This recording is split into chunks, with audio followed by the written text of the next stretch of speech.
Estava fazendo café da manhã quando vi a tela do celular acender com uma notificação do banco. Saldo atual: R$ 47,50. R$ 47,50 era tudo o que restava dos meus 65 anos de trabalho como enfermeira, da pensão do meu falecido marido, da poupança que guardei centavo por centavo para deixar de herança. Minha própria filha, Adriana, havia esvaziado minha conta durante a madrugada e desaparecido com um namorado traficante, me deixando apenas um bilhete. Mãe, Sofia ficará melhor com você. Você entende, né? Mas quando minha neta Sofia, de 12 anos, apareceu na cozinha, me deu um abraço e sussurrou: Vovó, fique tranquila, eu já cuidei de tudo, com aquele sorrisinho que eu conhecia desde que ela tinha 3 anos. Eu soube que minha filha havia subestimado gravemente a inteligência da própria filha. Antes de continuar, me conta nos comentários de qual cidade você está acompanhando essa história e se já passou por algo parecido. E não esquece de curtir para não perder histórias como essa. Meu nome é Vera Lúcia Carvalho Santos. Tenho 65 anos e moro em Jundiaí desde que me casei com o Osvaldo em 1982. Trabalhei 40 anos como enfermeira no Hospital São Vicente, cuidei de milhares de pessoas, segurei a mão de quem estava morrendo, assisti nascimentos, consolei famílias destroçadas. Nunca imaginei que um dia acordaria sendo a própria vítima da maior traição que uma mãe pode sofrer. Naquela manhã de quinta-feira, 15 de agosto de 2025, eu ainda estava processando a informação quando Sofia apareceu na cozinha com aquela calma assustadora que ela tinha desde pequena. Ela usava o pijama rosa com unicórnios que eu havia comprado no mês passado, mas seus olhos castanhos tinham uma intensidade que me fez gelar o sangue. Vovó, senta aqui comigo, ela disse, puxando uma cadeira da mesa da cozinha. Preciso te contar umas coisas. Eu ainda segurava o celular na mão, tremendo. R$ 47,00. 40 anos de plantões noturnos, de economizar em tudo, de guardar cada centavo pensando no futuro da Sofia, da própria Adriana. R$ 340 mil que simplesmente sumiram durante a madrugada. Sofia, filha, sua mãe... Comecei a falar, mas ela me interrompeu. Minha mãe me deixou aqui porque achou que você ia ficar com o problema sozinha, disse ela, abrindo o notebook pequeno que sempre carregava para todo lugar. Mas ela não sabe que eu sei de tudo há muito tempo. Sentei na cadeira ao lado dela, ainda tentando entender. Sofia sempre foi diferente das outras crianças. Desde os 8 anos, ela mexia naquele computador como se tivesse nascido grudada nele. Eu achava que eram joguinhos, redes sociais, essas coisas que as crianças de hoje fazem. Como eu estava enganada. Vovó, você lembra quando a mamãe começou a namorar o Biga? Perguntou ela, digitando algo rapidamente na tela. Lembro sim. Wellington Ferreira, que todo mundo chamava de Biga. Um homem de 32 anos, tatuado, que apareceu na vida da Adriana há 8 meses. E desde então, tudo começou a desandar. Minha filha, que já estava no mundo das drogas há anos, piorou drasticamente. Começou a sumir de casa, a pedir dinheiro constantemente, a chegar em casa com hematomas que ela dizia serem de quedas. Lembro, filha. Foi quando tudo ficou pior. Exato. E você lembra quando eu comecei a passar mais tempo aqui em casa, principalmente quando eles estavam conversando no quarto da mamãe? Eu lembro. Nos últimos 6 meses, Sofia parecia evitar sair. Ficava sempre por perto quando Adriana e Biga estavam em casa. Eu achava que ela estava com medo deles, tentando se proteger. Mais uma vez, eu estava errada. Sofia, o que você fez? Perguntei, com o coração começando a acelerar. Ela virou a tela do notebook para mim. Era uma pasta digital chamada Dossiê, Adriana e Wellington. Dentro dela, dezenas de arquivos, fotos, áudios, vídeos, documentos digitalizados. Há 6 meses eu comecei a documentar tudo o que eles faziam, disse ela, com uma tranquilidade que me assustou. Fotografei as conversas de WhatsApp da mamãe quando ela deixava o celular carregando. Gravei as ligações deles falando sobre os esquemas do tráfico, consegui acesso aos extratos bancários do Biga, mapeei todos os contatos criminosos deles. Eu fiquei sem palavras. Minha neta de 12 anos havia criado um arquivo criminal completo sobre a própria mãe. Mas como você... YouTube, vovó. Tem tutorial para tudo. Aprendi a hackear Wi-Fi quando tinha 9 anos. Programa desde os 8. Não é nada demais. Ela falava como se fosse a coisa mais normal do mundo. O que importa é que eu sabia que eles iam tentar te roubar. As palavras dela me atingiram como um soco no estômago. Ela sabia. Minha neta de 12 anos sabia que seria roubada e não me avisou. Sofia, por que você não me contou antes? Ela me olhou com aqueles olhos que pareciam carregar uma maturidade de 30 anos. Porque se eu te contasse, você ia confrontar a mamãe. Ia tentar ajudá-la, dar mais uma chance, como sempre fez. E aí eles iam mudar o plano. Seria mais difícil pegar eles. E você? O que faria se descobrisse que sua neta de 12 anos tinha planejado deixar você ser roubada para poder se vingar depois? Então você deixou acontecer de propósito? Perguntei, sentindo uma mistura de horror e admiração. Eu precisava de provas concretas do crime. Agora eu tenho. Ela clicou em outro arquivo. Às 3h47 da madrugada, a mamãe fez 5 transferências da sua conta para uma conta do Biga. Eu tenho print de tudo, incluindo as conversas deles combinando o golpe. Mostrou-me as capturas de tela. Conversas no WhatsApp entre Adriana e Biga, planejando como roubar meu dinheiro, como fugir para Fortaleza, como se livrar da menina. A menina era Sofia. Minha própria filha falava da própria filha como se fosse um empecilho. Mamãe escreveu aqui: a velha vai ficar sem nada, mas pelo menos não vamos ter que aturar a pirralha, leu Sofia, sem demonstrar qualquer emoção. E o Biga respondeu: deixa a moleque com a avó, uma boca a menos para alimentar. Senti como se tivessem arrancado meu coração do peito. Minha filha não só havia me roubado, como falava de mim e da própria filha como lixo que precisava descartar. Sofia, minha filha, como você está aguentando isso tudo? Ela fechou o notebook e me abraçou. Pela primeira vez desde que a conversa começou, vi lágrimas nos olhos dela. Vovó, eu parei de considerar ela minha mãe faz muito tempo. Desde que ela me deixou sozinha aqui quando eu tinha 8 anos para ir usar droga na casa do traficante anterior. Desde que ela vendeu meus brinquedos para comprar cocaína. Desde que ela disse que eu era um erro que ela cometeu aos 25 anos. Meu Deus! Eu sabia que a Adriana tinha problemas com drogas, mas não imaginava que a situação era tão grave. Não sabia que ela maltratava Sofia dessa forma. Por que você nunca me contou isso? Porque você sempre tentava salvar ela. Sempre dava dinheiro, sempre acreditava nas desculpas dela. Eu percebi que precisava te proteger dela, não o contrário. Fiquei em silêncio por alguns minutos, processando tudo. Minha neta havia se tornado minha protetora. Uma criança de 12 anos havia assumido a responsabilidade de me defender de minha própria filha. E agora, Sofia? O que vamos fazer com R$ 47? Ela sorriu daquele jeito misterioso de novo. Vovó, você lembra que eu disse que já cuidei de tudo? Lembro. Às 4h15 da madrugada, exatamente 28 minutos depois que a mamãe terminou de roubar você, eu enviei denúncias anônimas para 3 lugares diferentes. Ela abriu o notebook novamente e me mostrou 3 e-mails enviados de contas diferentes. Primeira denúncia: Receita Federal. Mandei todas as movimentações financeiras suspeitas do Biga dos últimos 8 meses, incluindo as transferências da sua conta. Com CPF, dados bancários, endereços, tudo. Segunda denúncia: Polícia Civil.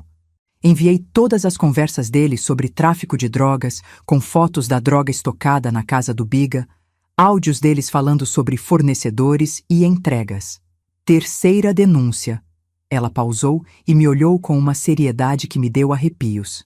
Terceira denúncia para onde, filha? Para os rivais do Biga, o pessoal da facção do bairro ao lado. Mandei a localização exata onde eles estão em Fortaleza, o valor que eles roubaram e umas conversas onde o Biga falava mal do chefe deles. Senti o mundo girar. Minha neta havia não apenas denunciado os criminosos para a polícia, mas também para outros criminosos. Sofia, você tem noção do que fez?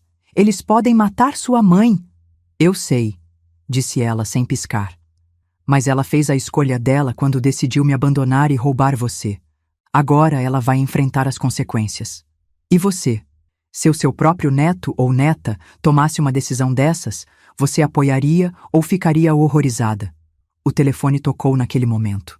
Era um número desconhecido do Ceará. Meu coração disparou. Sofia olhou para a tela e disse: "Atende, vovó. Deve ser ela." Atendi com a mão tremendo.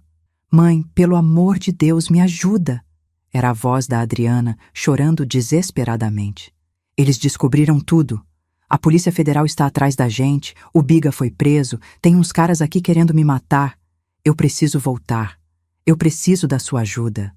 Olhei para Sofia, que ouvia tudo com uma expressão completamente tranquila. Ela fez sinal para eu colocar no viva voz. "Adriana, você me roubou, levou 340 mil reais e me deixou com R$ 47,50. Mãe, eu posso explicar. Eu ia devolver tudo, era só até a gente se estabelecer aqui. O Biga disse que conhecia uns esquemas que iam nos dar dinheiro rápido. E a Sofia? Você abandonou sua filha. Mãe, a Sofia fica melhor com você. Aqui ia ser perigoso para ela." Sofia fez sinal para eu não responder ainda. Ela digitou algo rapidamente no notebook e me mostrou a tela. Era uma conta bancária. Minha conta bancária.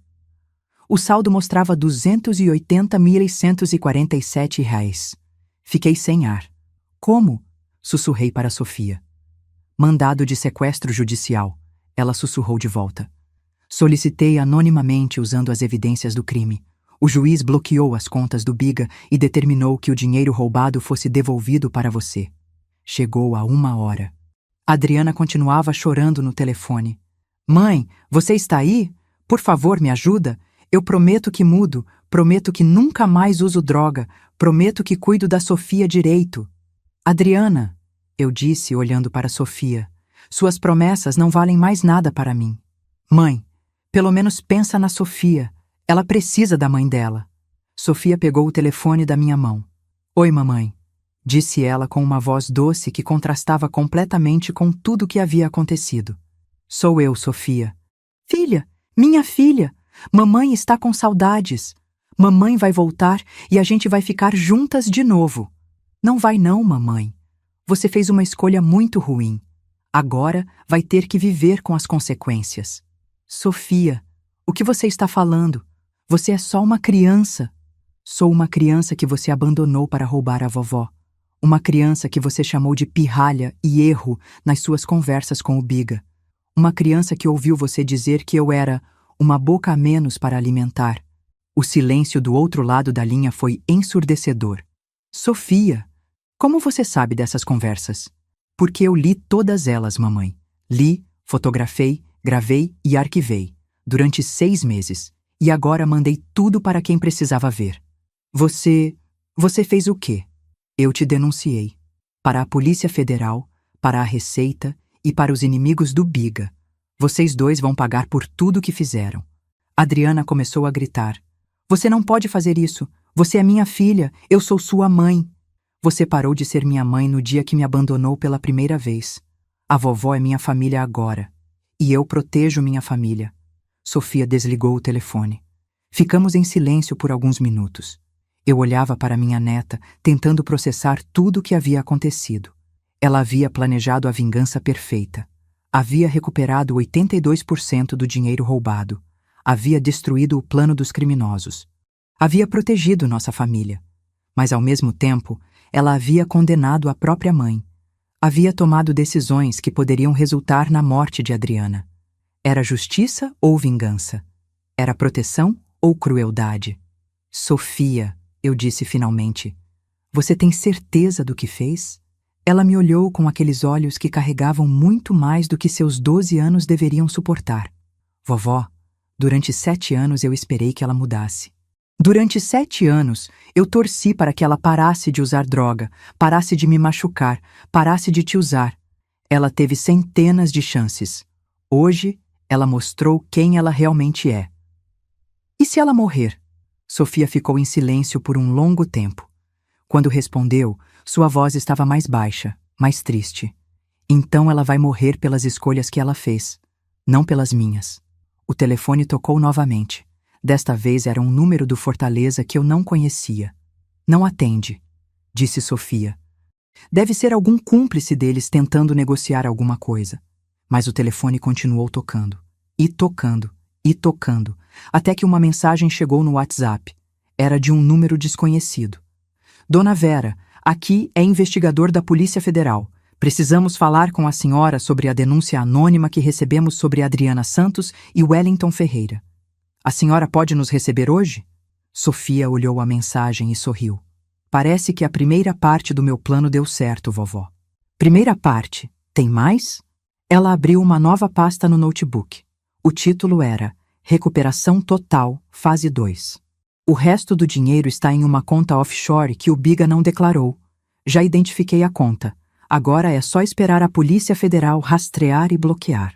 Olhei para minha neta e, pela primeira vez em muitas horas, senti algo além de choque e medo. Senti orgulho e, ao mesmo tempo, senti terror. Orgulho porque ela havia me protegido de uma forma que eu jamais imaginei ser possível. Terror porque uma criança de 12 anos havia desenvolvido uma capacidade de planejamento e execução de vingança que faria inveja a qualquer adulto. O que eu havia criado? Um gênio protetor ou um pequeno monstro? E mais importante, o que ela seria capaz de fazer se alguém tentasse nos machucar de novo? 2 horas depois, 2 investigadores da Polícia Federal estavam sentados na minha sala. Delegado Ricardo Mendes, um homem de uns 45 anos com uma postura séria, e a investigadora Carla Nascimento, uma mulher de uns 35 anos que olhava para Sofia com uma curiosidade que me deixava nervosa. Sofia havia preparado café para todo mundo, como se receber a Polícia Federal fosse a coisa mais normal do mundo. Dona Vera, disse o delegado Mendes, a denúncia anônima que recebemos é uma das mais completas que já vimos. Quem quer que tenha enviado tem conhecimentos avançados de investigação e acesso a informações muito específicas. Olhei para Sofia, que bebia seu achocolatado calmamente, como se não fosse com ela. Vocês têm ideia de quem pode ter enviado? Ainda não, respondeu a investigadora Carla. Mas quem fez isso conhece intimamente os hábitos de Adriana Santos e Wellington Ferreira. Tem fotos de locais privados, conversas de WhatsApp, extratos bancários detalhados. É alguém muito próximo. Ou alguém com muita habilidade técnica, completou Sofia, tomando mais um gole do achocolatado. Carla olhou para ela com atenção. Você entende de computadores, Sofia? Um pouquinho, respondeu ela com um sorrisinho inocente. Aprendo umas coisas na internet. E vocês? Se tivessem uma neta de 12 anos mentindo descaradamente para a Polícia Federal na sua sala, estariam orgulhosos ou apavorados? Dona Vera, continuou o delegado, precisamos que a senhora nos conte tudo o que sabe sobre o relacionamento da sua filha com Wellington Ferreira. Qualquer detalhe pode ser importante. Respirei fundo. Era hora de contar a verdade sobre os últimos anos da minha vida. Adriana sempre foi uma menina difícil, comecei. Desde adolescente, ela se metia em confusões. Começou a usar drogas aos 17 anos. Engravidou da Sofia aos 25, não sabia quem era o pai. O menino que ela dizia ser o pai negou e desapareceu. Sofia me olhou e fez sinal para eu continuar. Ela queria que eu contasse tudo. Quando Sofia nasceu, em 2013, Adriana até tentou se cuidar por uns meses. Parou de usar drogas durante a gravidez, arrumou um emprego numa loja de roupas, parecia que ia dar certo. Mas quando Sofia fez 1 ano, ela voltou para as drogas. E como foi a infância da Sofia? Perguntou Carla. Complicada, respondi, olhando para minha neta. Adriana ia e voltava da nossa vida. Sumia por semanas usando drogas, voltava pedindo perdão, ficava alguns meses, depois sumia de novo. Sofia ficava mais aqui em casa do que na casa da própria mãe. Vovó, disse Sofia, pode contar sobre aquela vez que a mamãe me deixou sozinha por 3 dias quando eu tinha 8 anos. Senti o coração apertar. Era uma das piores lembranças que eu tinha. Em 2021, Adriana estava namorando um traficante chamado Kleber, do bairro Ponte São João. Ela deixou Sofia sozinha no apartamento onde elas moravam para ir passar um fim de semana na casa dele. Sofia tinha 8 anos. 8 anos. Como vocês descobriram? Perguntou o delegado. A Sofia me ligou na segunda-feira de manhã, dizendo que não tinha mais nada para comer. Ela tinha passado 3 dias comendo bolacha, água e sal e tomando água da torneira. Sofia completou a história. Eu tentei ligar para a mamãe, mas o telefone dela estava desligado. Tentei ligar para o Kleber, mas ele não atendia. Aí eu liguei para a vovó. E o que você fez, dona Vera? Fui buscar ela imediatamente. Trouxe ela para casa, dei banho, comida, cuidei dela e tomei uma decisão. Nunca mais ia deixar Adriana levar Sofia embora sem minha supervisão. A partir daí, Sofia ficou morando com a senhora? Oficialmente não. Adriana nunca quis assinar a guarda. Mas na prática, Sofia vivia aqui. Ia para a escola daqui, fazia lição aqui, dormia aqui. Adriana aparecia de vez em quando para visitar e sempre saía pedindo dinheiro emprestado. Carla anotava tudo num caderninho. Delegado Mendes olhava para Sofia com uma expressão pensativa. Sofia, disse ele, você se lembra de coisas específicas sobre os namorados da sua mãe? Lembro de todos, respondeu ela sem hesitar. O Kleber, que batia na mamãe e vendia droga na porta da escola. O Jonas, que roubava carros. O Marcelo, que falsificava documentos. O Renan, que traficava cocaína para playboys de São Paulo. E agora o Biga, que é de longe o pior de todos. O silêncio na sala foi total. Uma criança de 12 anos havia listado o histórico criminal completo dos relacionamentos da mãe como se fosse a lista de compras do supermercado. Como você sabe tantos detalhes sobre eles? Perguntou Carla. Porque eu sempre prestava atenção nas conversas. Porque eu precisava saber se eles eram perigosos para mim e para a vovó. Porque alguém tinha que proteger a família, né? E vocês? Acham normal uma criança de 8 anos já assumir o papel de protetora da família? Ou isso é sinal de que algo estava muito errado? O delegado se inclinou para a frente. Sofia, você disse que o Biga é o pior de todos. Por quê? Porque ele não é só traficante. Ele comanda uma rede de distribuição que vai de Santos até Ribeirão Preto. Porque ele usa crianças para transportar droga, inclusive crianças da idade da minha prima Isabela, que tem 10 anos. E por que ele convenceu minha mãe a me usar como mula para levar drogas? Meu sangue gelou. Sofia, o que você está dizendo? Vovó, lembra daquela vez, há 2 meses, que a mamãe insistiu para eu ir com ela visitar a tia Sandra em Santos? E você achou estranho porque, normalmente, ela não queria me levar em lugar nenhum? Lembrava sim. Adriana havia insistido muito para levar Sofia para Santos, dizendo que queria que ela conhecesse a tia. Eu tinha achado suspeito, mas deixei ir porque pensei que finalmente ela estava tentando ser uma mãe presente. Eles queriam que eu levasse cocaína na minha mochila escolar. Disseram que criança não é revista na rodoviária. A tia Sandra nem existe. Era tudo mentira. Meu Deus, Sofia. E você foi? Fui. Mas não levei droga nenhuma. Como assim? Ela sorriu daquele jeito misterioso de novo. Eu substituí os pacotes de cocaína por farinha de trigo. A mesma quantidade, o mesmo peso, embalado igualzinho.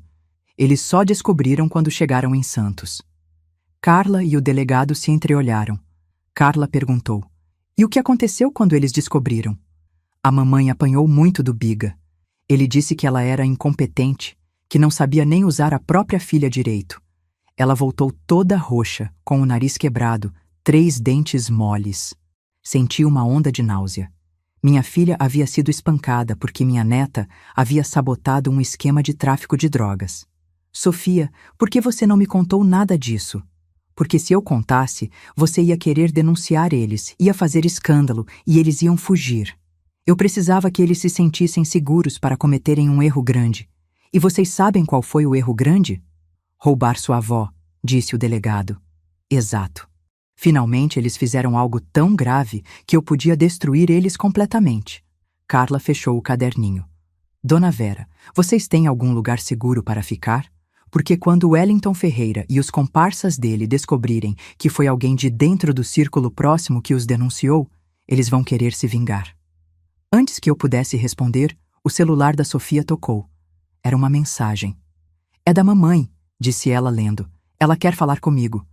Não atende, disse o delegado. Calma. Deixa eu ver o que ela tem para dizer. Sofia atendeu e colocou no viva-voz. Sofia, filha, por favor, me escuta. A voz de Adriana estava desesperada.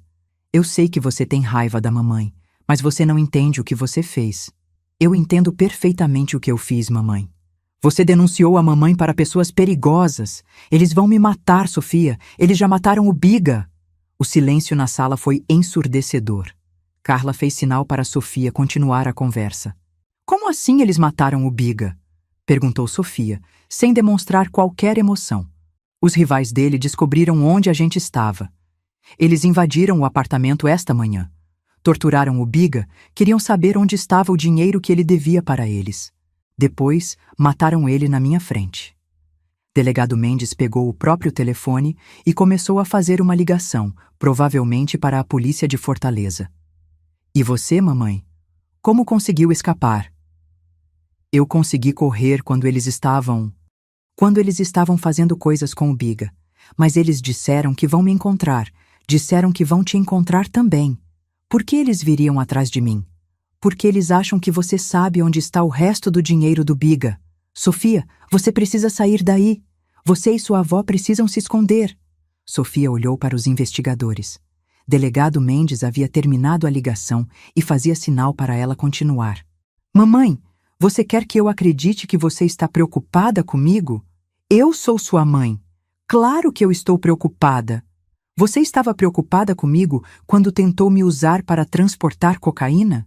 Estava preocupada quando me abandonou por 3 dias sem comida?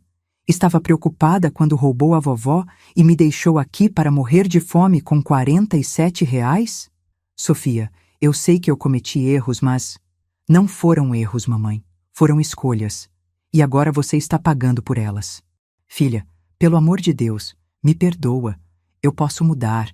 Eu posso ser uma mãe melhor. Sofia ficou em silêncio por um tempo longo. Quando finalmente falou, sua voz estava diferente. Mais baixa, mais triste, mais cansada. Mamãe, você sabe qual foi a primeira vez que eu pensei em te denunciar? Não, filha. Foi quando eu tinha 9 anos. Você me bateu porque eu havia comido a última bolacha do pacote. Você estava desesperada para usar cocaína, estava em crise de abstinência e descontou em mim. Me deu 3 tapas no rosto e gritou que eu era um erro que você havia cometido. Eu me lembro desse dia.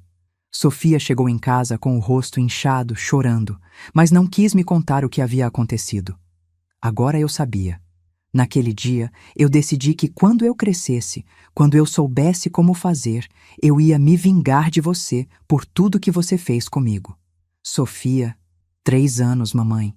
Durante 3 anos, eu planejei como ia me vingar. Aprendi programação, aprendi sobre leis, aprendi sobre sistemas bancários, aprendi sobre investigação. Tudo para poder me vingar no momento certo. Filha, você era só uma criança. Crianças não deveriam pensar nessas coisas. Você tem razão. Crianças deveriam estar brincando de boneca, vendo desenho, indo para a escola sem se preocupar com nada. Mas você nunca me deu essa opção. E você? Se soubesse que uma criança de 9 anos já estava planejando se vingar da própria mãe, o que pensaria sobre essa família? Adriana estava chorando do outro lado da linha. Sofia, eu posso compensar tudo isso. Eu posso ser a mãe que você merece. Não pode não, mamãe. Porque a mãe que eu merecia teria me protegido desde o início. Teria escolhido ser minha mãe em vez de escolher as drogas. Teria me colocado em primeiro lugar pelo menos uma vez na vida. Filha, me dá uma última chance. Pelo menos pelos bons momentos que a gente teve juntas. Que bons momentos, mamãe? Você consegue lembrar de um momento bom que nós tivemos juntas nos últimos 5 anos? Um só? O silêncio do outro lado da linha durou mais de 1 minuto. Está vendo? Disse Sofia. Você também não consegue lembrar, porque não existiram. Sofia, você não pode me condenar à morte. Eu sou sua mãe. Eu não te condenei à morte. Você se condenou quando escolheu roubar a vovó e me abandonar. Eu só acelerei as consequências. Delegado Mendes fez sinal para Sofia desligar. Mamãe, eu preciso desligar agora. Sofia, espera. Por favor, eu te amo. Se você me amasse, teria feito escolhas diferentes. Sofia desligou o telefone. A sala ficou em silêncio por vários minutos. Carla olhava para Sofia com uma expressão que eu não conseguia decifrar. O delegado mexia no telefone, provavelmente coordenando nossa proteção. Sofia, disse Carla finalmente. Como você se sente sabendo que sua mãe pode morrer por causa das suas ações? Sofia pensou por um tempo antes de responder. Investigadora, posso fazer uma pergunta para a senhora? Claro. Se a senhora tivesse uma filha e descobrisse que alguém estava tentando usar essa filha para transportar drogas, estava batendo nela, estava roubando a avó dela e estava planejando abandoná-la para morrer de fome, o que a senhora faria? Eu faria tudo o que fosse possível para proteger minha filha. Então a senhora entende o que eu fiz. A diferença é que, no meu caso, quem estava fazendo tudo isso comigo era minha própria mãe. Carla não respondeu. E investigadora, continuou Sofia, quem protegeu a criança nessa história? Porque a vovó tentou, mas ela não sabia da metade das coisas que aconteciam. A escola não sabia de nada. O conselho tutelar nunca apareceu. A polícia nunca investigou. Então, quem sobrou para me proteger? Você mesma, respondeu Carla quase sussurrando. Exato, eu mesmo. E foi o que eu fiz. Delegado Mendes terminou as ligações e voltou sua atenção para nós. Dona Vera, vocês vão precisar entrar no programa de proteção às testemunhas. Temporariamente. Até resolvermos essa situação com os rivais do Wellington. Por quanto tempo? Perguntei. Algumas semanas, talvez alguns meses. Vamos providenciar uma casa segura, escolta, tudo o que for necessário. Sofia levantou da cadeira. Com licença, preciso pegar algumas coisas no meu quarto. Quando ela saiu da sala, Carla me olhou diretamente nos olhos. Dona Vera, a senhora tem noção do que sua neta é capaz de fazer? Estou começando a entender, respondi. Ela planejou e executou uma operação de vingança que profissionais experientes teriam orgulho de ter criado. Ela manipulou informações, hackeou sistemas, enganou criminosos, antecipou reações, calculou consequências. Tudo isso aos 12 anos. Você acha que ela fez algo errado? Carla ficou em silêncio por um momento. Acho que ela fez o que achou necessário para sobreviver e proteger a senhora. A questão é, que tipo de pessoa ela vai se tornar quando crescer? Era exatamente a pergunta que estava me atormentando desde a manhã. Sofia voltou para a sala carregando uma mochila pequena e seu notebook. Estou pronta, disse ela. Ah, e investigadora Carla, a senhora vai ficar interessada no que eu acabei de descobrir. O que foi? Consegui acessar os registros de ligações do telefone do Biga das últimas 72 horas. Ele fez uma ligação muito interessante ontem à noite. Ela abriu o notebook e mostrou uma lista de números. Ele ligou para um delegado da Polícia Civil de Fortaleza, um tal de delegado Augusto Pereira. A ligação durou 14 minutos. Delegado Mendes e Carla se entreolharam imediatamente. Como você conseguiu acesso a esses registros? Perguntou Mendes. YouTube, senhor delegado, YouTube. Sofia, isso é crime, invasão de sistemas. Tecnicamente, eu usei uma vulnerabilidade que estava aberta no sistema da operadora. Se eles não querem que pessoas acessem, deveriam ter uma segurança melhor. Carla anotou o nome do delegado. Vamos investigar essa ligação. Se existe corrupção policial envolvida, isso muda tudo. Tem mais, disse Sofia. O delegado Augusto fez 2 ligações para Fortaleza depois de falar com o Biga. Uma para um advogado especializado em crime organizado e outra para um número que está registrado no nome de Comando Vermelho Fortaleza. O silêncio na sala foi absoluto. Sofia, disse Mendes lentamente, você está dizendo que tem evidências de que um delegado da Polícia Civil está envolvido com o tráfico? Estou dizendo que tenho registros de ligações muito suspeitas. E se vocês quiserem, posso conseguir o áudio dessas ligações também. Mendes pegou o telefone imediatamente e começou a fazer ligações para Brasília. Carla me olhou e sussurrou. Dona Vera, sua neta pode ter acabado de descobrir uma rede de corrupção que vai muito além do caso da sua filha. Olhei para Sofia, que organizava os arquivos no notebook com a mesma tranquilidade com que organizava seus materiais escolares. Minha neta de 12 anos não havia apenas se vingado da mãe que a abandonou. Ela havia descoberto uma rede de corrupção policial. E pelo brilho nos olhos dela, eu sabia que ela ainda não havia terminado. A casa segura era um sobrado discreto no bairro Cidade Jardim, em Jundiaí mesmo, com grades altas e câmeras de segurança que Sofia identificou em menos de 5 minutos. Sistema básico, disse ela, olhando pela janela. Se alguém realmente quiser nos encontrar, vai conseguir.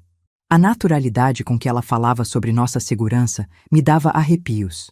2 semanas haviam se passado desde que entramos no programa de proteção, e eu estava começando a entender que minha neta sabia muito mais sobre o mundo perigoso do que eu jamais imaginei. O agente Marcos Silva, um homem de uns 40 anos designado para nossa proteção, chegava todo dia às 8 horas da manhã para fazer o relatório de segurança. Sofia sempre fazia café para ele, sempre perguntava sobre a família dele, sempre parecia interessada nos casos que ele havia trabalhado antes. Eu achava que ela estava sendo educada. Na verdade, ela estava coletando informações. Vovó, disse ela numa manhã de sexta-feira, enquanto preparava o café da manhã. O agente Marcos está mentindo para a gente.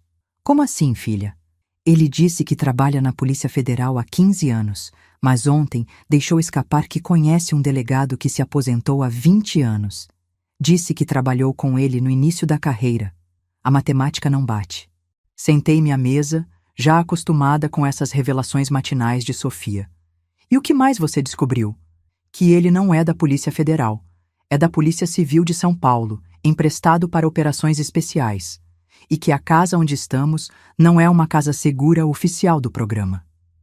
Meu sangue gelou. Como você sabe disso? Porque verdadeiras casas seguras não têm contas de luz e água em nome de pessoas físicas. Procurei o endereço nos registros públicos. Esta casa está no nome de Maria Aparecida Silva, sobrenome igual ao do agente Marcos. É a mãe dele. Sofia, isso significa que ou estamos numa operação completamente informal ou alguém está nos enganando. E vocês? Se descobrissem que a suposta proteção dos seus netos pode ser uma farsa, que medidas tomariam? Naquele momento, o telefone da casa tocou. Sofia atendeu antes de mim. Alô? Sofia, é a investigadora Carla. Preciso falar com sua avó urgentemente. Sofia colocou no viva voz, sem me perguntar. Ela sempre fazia isso agora. Nunca escondia nada de mim. Oi, Carla, estou aqui, disse eu. Vera, tivemos desenvolvimentos importantes no caso. Primeiro, confirmamos que o delegado Augusto Pereira estava mesmo envolvido com o tráfico. Ele foi preso esta manhã em Fortaleza. E segundo, sua filha Adriana foi encontrada. Meu coração disparou. Encontrada como? Viva? Viva, mas internada no Hospital Geral de Fortaleza. Ela foi espancada pelos rivais do Wellington, mas conseguiu escapar. Está sob proteção policial. Sofia não demonstrou qualquer emoção. Continuou tomando seu achocolatado como se estivéssemos discutindo o tempo. Ela quer falar com vocês, continuou Carla. Eu não quero falar com ela, disse Sofia calmamente. Sofia, ela é sua mãe. Não, ela era minha mãe. Agora ela é só uma pessoa que compartilha metade do meu DNA e que escolheu me abandonar. Carla ficou em silêncio por um momento. Vera, precisamos que vocês venham até São Paulo. Adriana tem informações importantes sobre uma rede de lavagem de dinheiro que vai muito além do caso do Wellington. Que tipo de informações? Ela diz que pode identificar políticos, juízes e empresários que estavam envolvidos nos esquemas do Wellington. Mas só vai falar se puder ver vocês duas primeiro. Olhei para Sofia, que balançou a cabeça negativamente. Carla, a Sofia não quer ir. Vera, entenda. Se essas informações forem verdadeiras, estamos falando de uma operação que pode desmantelar uma das maiores redes de corrupção do país. Sua filha pode ser a chave para isso. Minha filha, disse Sofia, falando diretamente para o telefone, sempre foi muito boa em inventar histórias quando precisava de alguma coisa. Sofia, você não acha que vale a pena pelo menos ouvir o que ela tem para dizer? Investigadora Carla, posso fazer uma pergunta? Claro. A senhora acredita mesmo que minha mãe, que passou os últimos anos completamente viciada em cocaína, prestou atenção suficiente nos negócios do namorado para ter informações importantes sobre uma rede de corrupção? Carla ficou em silêncio. Ou será que ela está inventando essa história para conseguir uma redução de pena? Para conseguir sair da prisão? Para conseguir que vocês a protejam dos inimigos do Biga? Sofia. Porque se for essa segunda opção, vocês estão sendo manipulados por uma viciada desesperada que faria qualquer coisa para salvar a própria pele. Mais uma vez, minha neta de 12 anos havia feito uma análise fria e precisa de uma situação que os adultos estavam romantizando. De qualquer forma, disse Carla, precisamos que vocês venham. É importante para o andamento da investigação. Está bem, respondi. Mas eu gostaria de falar com o agente Marcos antes de sairmos da casa. Claro, ele deve estar chegando aí em alguns minutos. Carla desligou. Sofia me olhou com aquela expressão que eu estava aprendendo a temer. Vovó, você vai mesmo acreditar nela de novo? Não estou acreditando nela, filha. Mas se existe uma chance de que outras pessoas sejam presas por corrupção, talvez valha a pena ouvir. E se for mentira?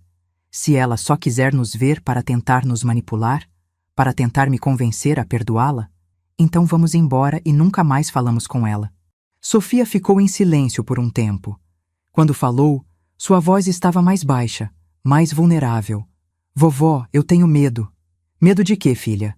Medo de que, quando eu vir ela machucada no hospital, uma parte de mim vai sentir pena. E se eu sentir pena, vou começar a questionar se fiz a coisa certa. E se eu começar a questionar, talvez eu desista de me proteger. E se eu desistir de me proteger...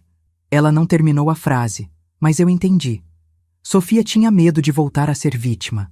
Tinha medo de que a compaixão pudesse fazer ela baixar a guarda. Sofia, você não precisa perdoar sua mãe para ter pena dela. Você pode ter pena de uma pessoa que fez escolhas ruins e arruinou a própria vida, sem isso significar que você vai voltar a confiar nela. Você tem certeza? Tenho. E eu vou estar lá com você o tempo todo. Naquele momento, o agente Marcos chegou. Sofia foi abrir a porta para ele, mas antes sussurrou para mim. Vovó, não conta para ele que eu descobri sobre a casa. Não ainda. Por quê? Porque se ele está nos enganando, é melhor ele não saber que sabemos. Marcos entrou com o sorriso de sempre. Bom dia, família. Como passaram a noite? Bem, respondi. Marcos, precisamos conversar. A investigadora Carla ligou. Querem que vamos para São Paulo. Ah, sim. Recebi a informação. Já estou organizando o transporte seguro. Marcos, disse Sofia. Posso perguntar uma coisa? Claro, princesa. Esta casa é mesmo uma casa segura oficial? Porque eu estava olhando os vizinhos e parece muito... normal. Não parece lugar que a polícia usaria para proteger testemunhas importantes. Marcos hesitou por uma fração de segundo. Foi tempo suficiente para eu notar, e certeza suficiente para Sofia. É uma casa segura sim, Sofia, mas usamos casas em bairros normais justamente para não chamar atenção. Entendi, disse ela, sorrindo inocentemente. Faz sentido. Mas depois que Marcos saiu para organizar o transporte, ela me disse, ele está mentindo mesmo. E vovó, tem uma coisa que eu não te contei. O que foi? Ontem à noite, enquanto você estava dormindo, eu hackeei o sistema da Polícia Federal para ver nosso caso. Sofia! Calma, não fiz nada de errado. Só queria entender por que estavam demorando tanto para resolver nossa situação. E descobri uma coisa interessante. Ela abriu o notebook e me mostrou documentos oficiais. Segundo os registros da Polícia Federal, nossa proteção deveria ter durado apenas 48 horas. Depois disso, ou eles resolveriam a ameaça ou nos transfeririam para uma instalação oficial. E por que ainda estamos aqui? Porque alguém está alterando nossos registros no sistema. Alguém quer que continuemos aqui, nesta casa, com o agente Marcos. O telefone da casa tocou novamente. Desta vez, era um número que eu não reconhecia. Não atende, disse Sofia, mas eu já havia atendido. Alô? Dona Vera? Aqui é o delegado Ricardo Mendes. A senhora está bem? Estou, delegado. Por quê? Porque acabamos de descobrir que o agente que está cuidando de vocês não é quem ele diz ser. Senti o mundo girar. Como assim? Marcos Silva existe, mas o verdadeiro Marcos Silva está de férias há 2 semanas visitando a família em Recife. Quem está cuidando de vocês é um impostor. Sofia pegou o telefone da minha mão. Delegado, aqui é a Sofia. O senhor tem como mandar uma equipe para nos buscar agora? Já estamos a caminho. Vocês estão em perigo. Eu sei. E senhor delegado, quando o senhor chegar aqui, vai encontrar algumas surpresas. Que tipo de surpresas? Eu instalei câmeras de segurança caseiras em todos os cômodos da casa. Gravei todas as conversas do falso agente Marcos nos últimos 15 dias. E descobri para quem ele está realmente trabalhando. Mesmo numa situação de perigo extremo, minha neta havia pensado em tudo. Para quem ele trabalha, Sofia? Para os mesmos caras que queriam matar minha mãe. Eles mandaram o falso Marcos para descobrir onde estão escondidos os últimos 300 mil reais do Biga. E também para descobrir quem foi que realmente os denunciou. Como você sabe disso? Porque gravei ele falando no telefone ontem à noite. Ele disse que a menina é mais esperta do que pensavam e que talvez fosse necessário pressionar a avó para ela falar.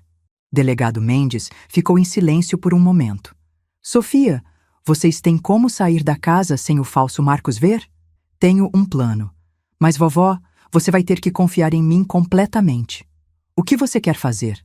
Vou fingir que estou doente. Vou pedir para o falso Marcos me levar ao hospital.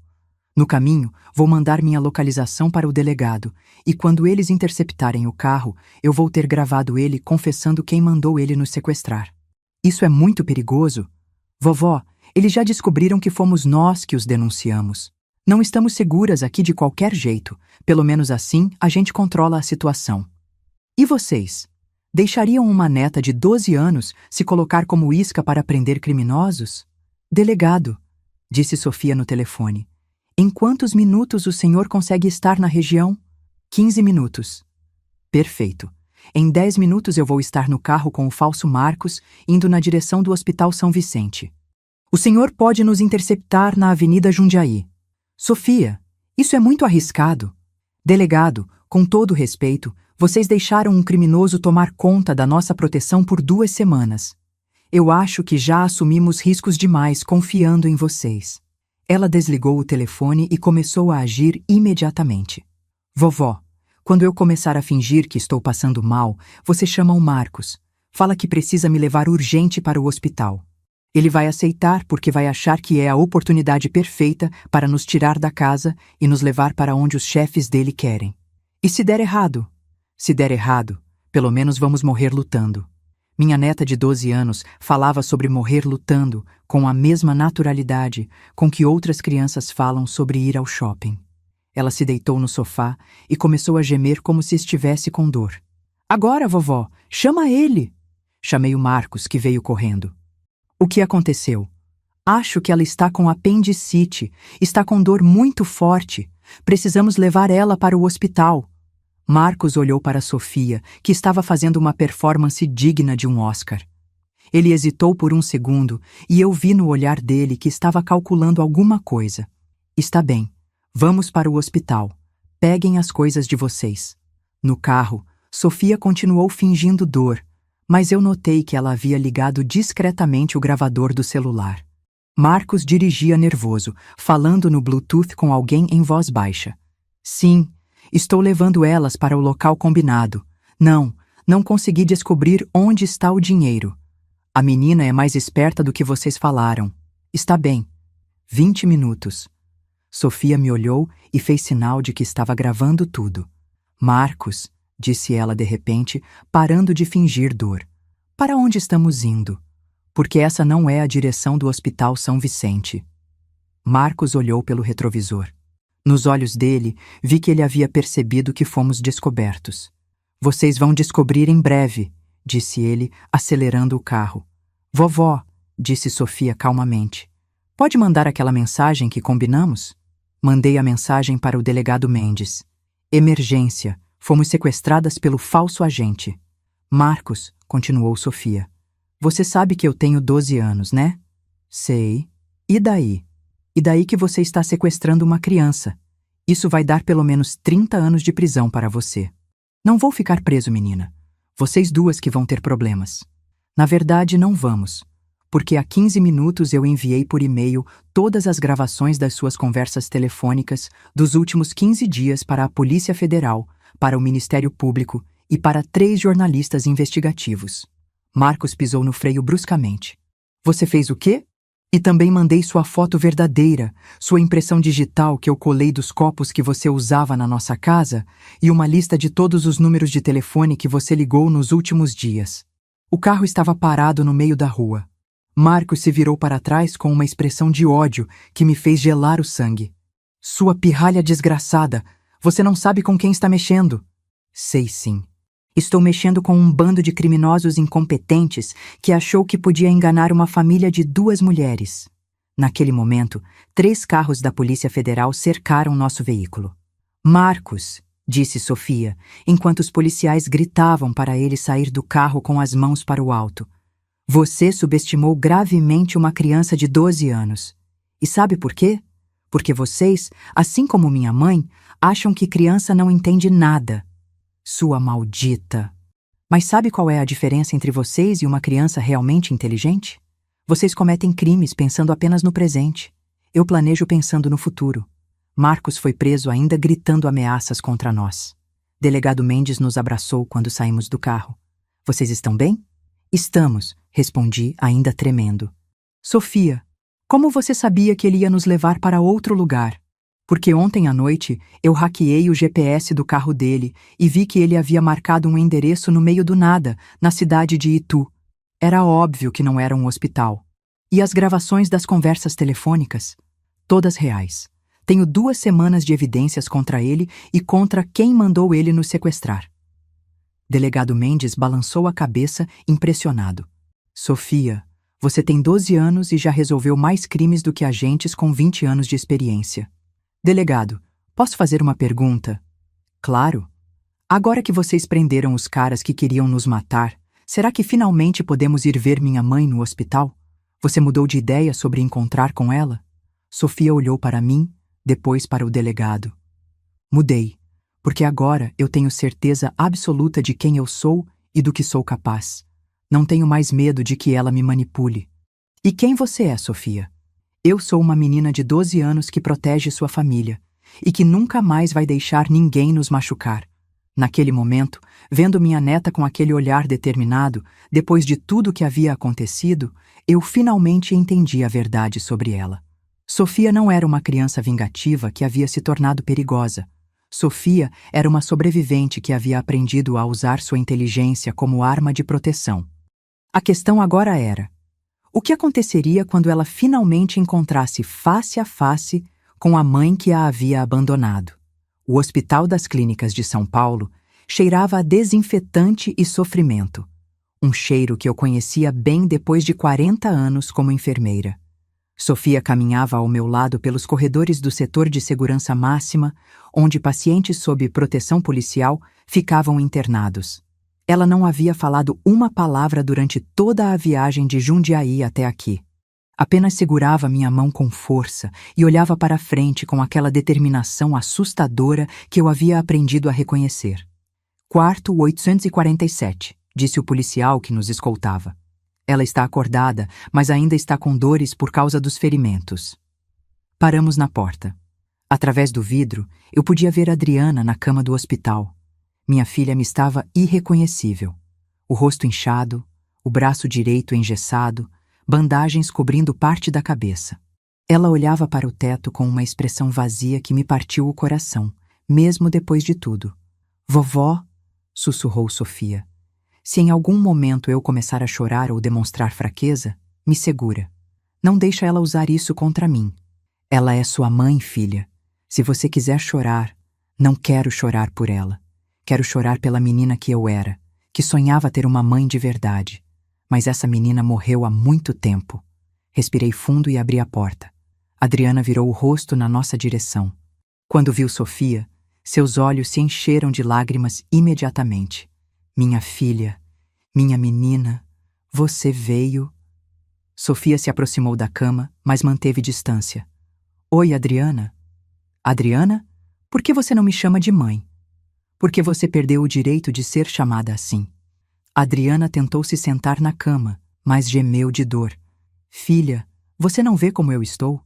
Quase morri por causa do que você fez. Você quase morreu por causa do que você fez. Eu só acelerei as consequências. Sofia, eu sei que você está com raiva, mas precisa entender. Eu estava doente. O vício é uma doença. Eu não estava controlando minhas ações. Sofia puxou uma cadeira e sentou ao lado da cama.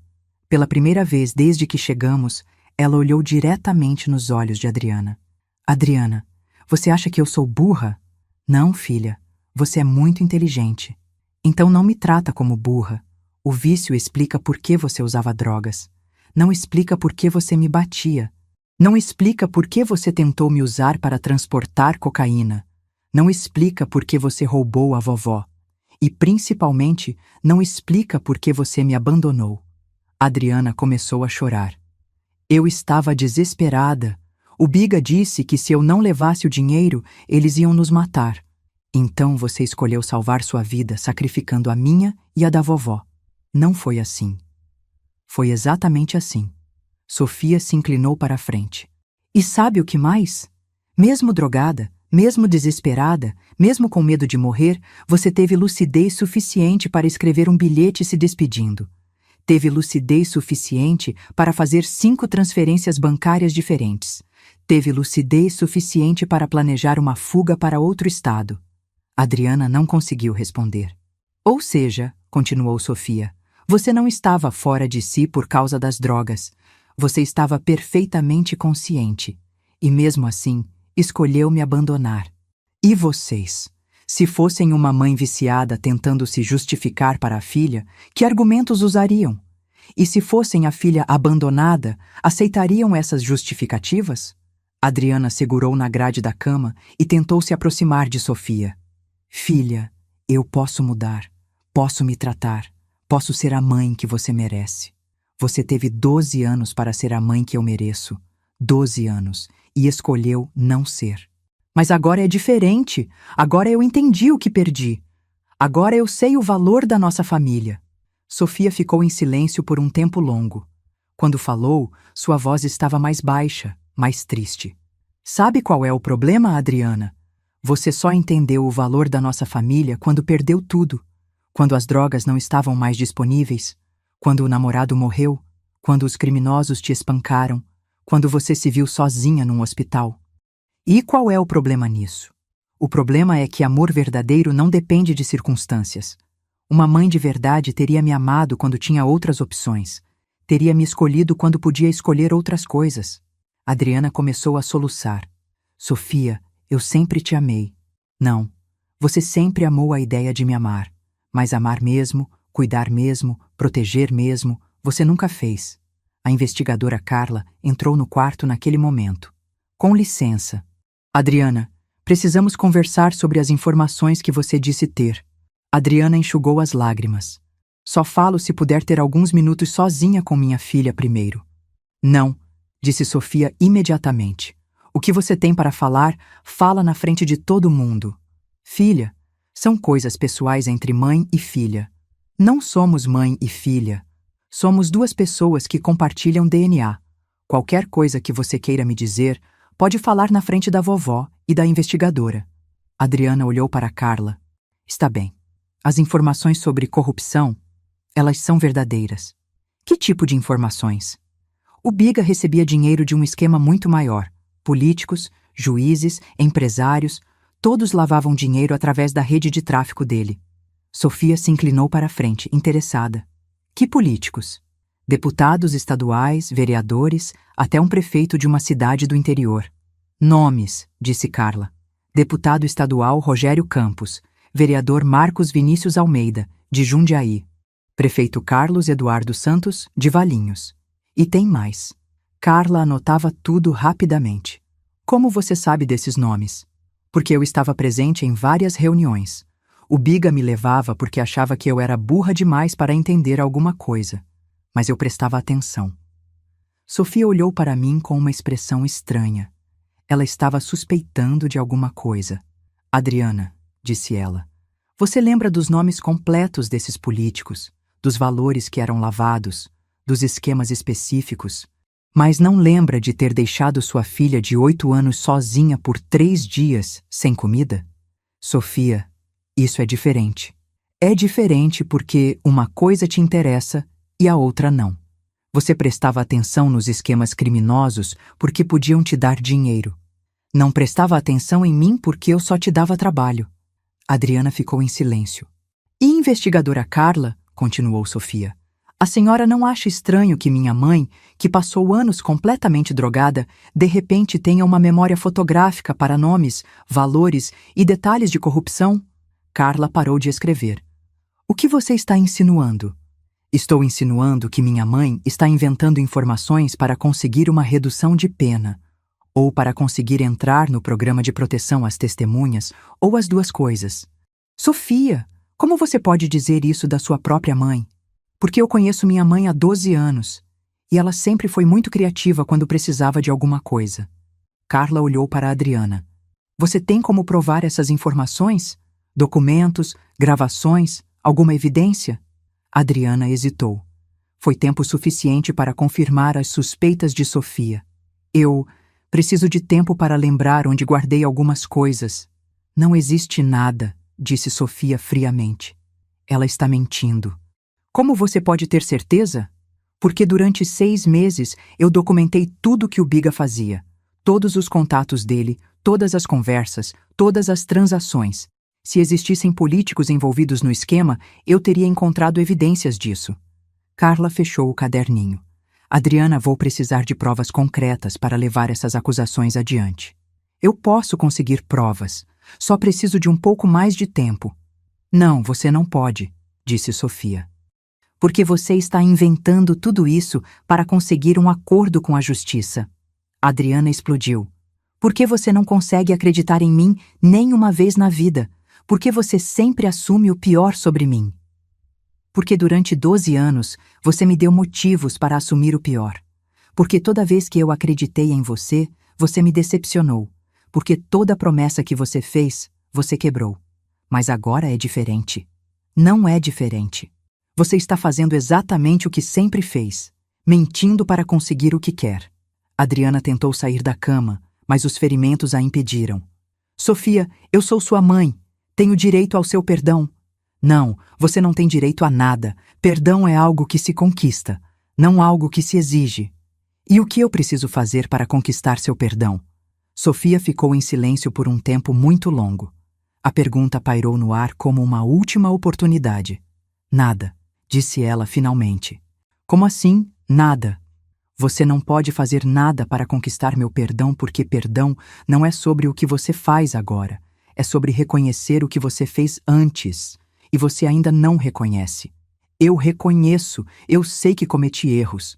Você não reconhece. Você ainda acha que me abandonar foi um erro, que me usar para transportar droga foi um erro, que roubar a vovó foi um erro, mas não foram erros, foram escolhas.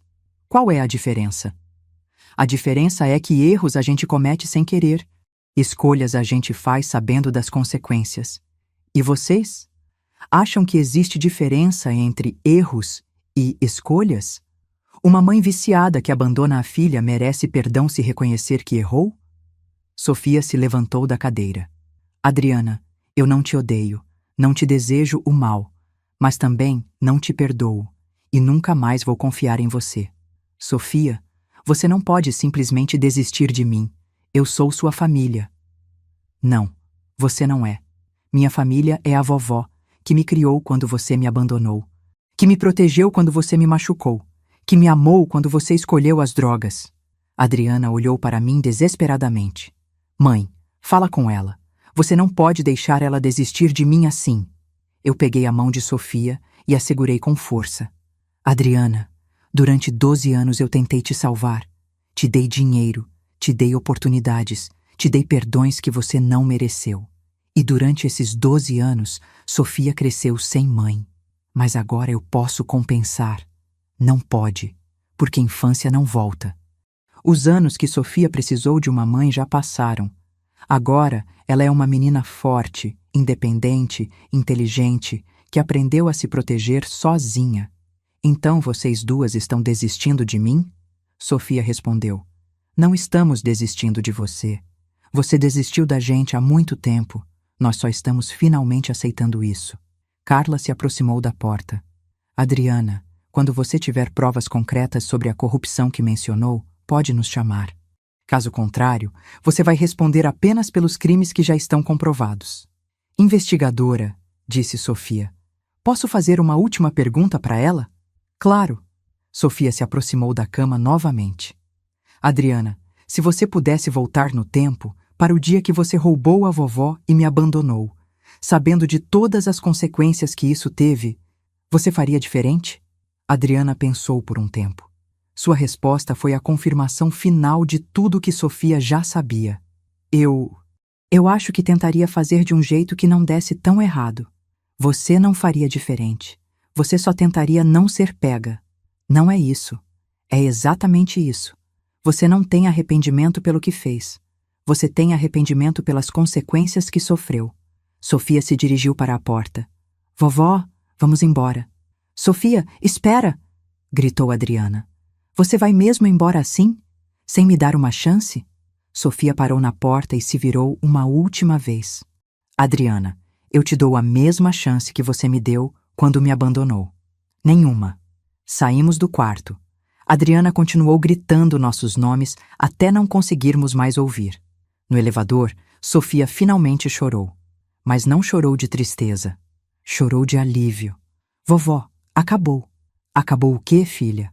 Acabou a esperança de que ela mudasse. Acabou a dúvida sobre se fiz a coisa certa. Acabou a parte de mim que ainda achava que ela podia ser minha mãe. E como você se sente? Livre. Pela primeira vez na vida, eu me sinto completamente livre. 3 meses depois, estávamos de volta à nossa rotina em Jundiaí. Sofia voltou à escola, eu voltei às minhas atividades de aposentada e nossa vida lentamente encontrou um novo ritmo. Adriana foi condenada a 6 anos de prisão por roubo qualificado e associação ao tráfico. Nunca mais tentou entrar em contato conosco. O dinheiro que recuperamos, R$ 308 mil no total, foi investido numa poupança para o futuro de Sofia e numa pequena reforma da nossa casa. Sofia instalou um sistema de segurança digital que ela mesma projetou. Para nunca mais sermos pegas de surpresa, explicou. Ela continuou estudando programação e investigação digital. Aos 13 anos, já recebia convites para palestrar sobre segurança cibernética em escolas da região. Quando perguntavam como uma menina tão nova havia desenvolvido essas habilidades, ela sempre respondia: tive professoras muito ruins, mas aprendi muito com elas. Às vezes, principalmente à noite, eu a encontrava olhando pela janela do quarto com aquela expressão pensativa que eu conhecia bem. No que está pensando, filha? Estou pensando se fiz a coisa certa. Em relação à sua mãe? Em relação a tudo. Em me vingar dela. Em destruir a vida dela, em não perdoar. E qual é a sua conclusão? Minha conclusão é que eu fiz a única coisa que podia fazer para nos proteger. Talvez não tenha sido a coisa mais certa do mundo, mas foi a coisa mais necessária. E você consegue viver com isso? Consigo, porque aprendi que às vezes proteger quem a gente ama é mais importante do que ser bonzinho. 1 ano depois do nosso confronto no hospital, Sofia recebeu uma carta. Era de Adriana, da prisão. A carta dizia que ela havia conseguido se livrar das drogas, que estava fazendo terapia, que havia encontrado Deus e que gostaria de uma chance de reconstruir o relacionamento com a filha. Sofia leu a carta, dobrou cuidadosamente e a guardou numa gaveta. Não vai responder? Perguntei. Não agora. Talvez nunca. Talvez daqui a alguns anos. Não sei. Por quê? Porque perdão não tem prazo de validade. Se um dia eu quiser perdoar, eu perdoo. Se não quiser, não perdoo. E tanto faz o que ela faz na prisão. Não é sobre ela mais, é sobre mim. E se ela realmente mudou? Sofia me olhou com aqueles olhos que carregavam muito mais experiência do que seus 14 anos deveriam ter. Vovó, pessoas podem mudar. Mas não podemos apostar nossa segurança na possibilidade de que elas mudaram. A gente protege nossa família baseado no que sabemos, não no que esperamos. Naquele momento, Vendo minha neta com sua sabedoria assombrosamente madura, eu finalmente compreendi completamente quem ela era.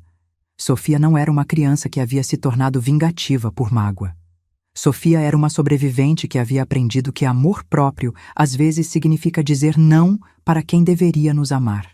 Que proteção familiar às vezes significa tomar decisões difíceis. Que justiça nem sempre parece com perdão.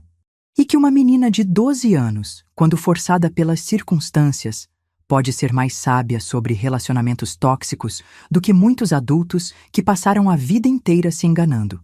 Hoje, aos 15 anos, Sofia é uma das adolescentes mais equilibradas que conheço. Tem amigos, vai bem na escola, namora um menino da idade dela, quer estudar direito e tecnologia. Ri, chora, se diverte, fica de mau humor. Ou seja, é uma adolescente normal. Mas ela também nunca baixou a guarda completamente. Nosso sistema de segurança ainda está ativo. Ela ainda monitora nossas finanças cuidadosamente. Ainda investiga as pessoas que entram na nossa vida. Não por paranoia, por sabedoria.